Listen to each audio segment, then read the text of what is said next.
There's a popular Stoic quote that I've heard all my life, and one that I've actually used, but really didn't understand it and the profundity of it as it applies to us and our growth.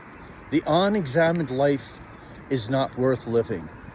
I don't know what comes to your mind when that happens, but I always nod in assent because it sounds like it's a great line. Why not?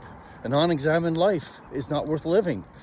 But I didn't really know all the dynamics until it struck me in one of my client meetings, where the client was laying out on the table for me that he has incessant fog brain, that his teams that he works with are in total disarray, that he gets up in the morning with no energy and even has less by the time he hits the bed again after a long day of work and leadership.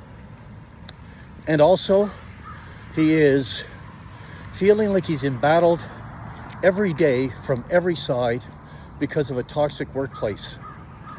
Are those your complaints? Do you ever feel a lack of clarity in your leadership and decision making, where your teams just don't seem to be firing on all cylinders, or that you just can't add any more to your already fatigued life, and yet it demands more and more from you? Or that you think it's hopeless to get a positive culture that is going to keep everything going forward full speed ahead in your business? Those are the four things that most of my clients are complaining about. But here's the key.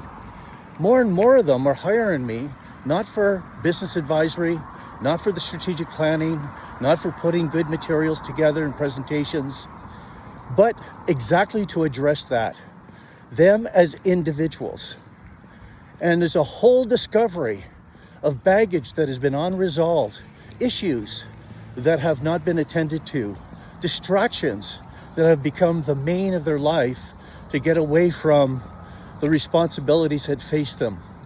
And so as we work on those and chip away as individuals, we begin to automatically examine our life. And as we examine our life and find root causes, issues, and answers for why the clarity or lack of it, why the team's in disarray, why am I so sluggish? Why don't I have energy? Why is it that I can't get my culture values right and expressed and lived every day? And all of a sudden, lights begin to go on. And there's this surge of energy. There is this clarity that comes from within inside, and they become leaders that lead from within. And these things begin to get aligned. As a person, you have clarity to make good decisions. As an individual, you have energy to push forward. As a team, you're all on the same page, moving together. And as a culture, you're expressing values that reinforce the business's purpose and reason for being that connects with all the stakeholders. So have a go at it. Examine your life. It's worth living.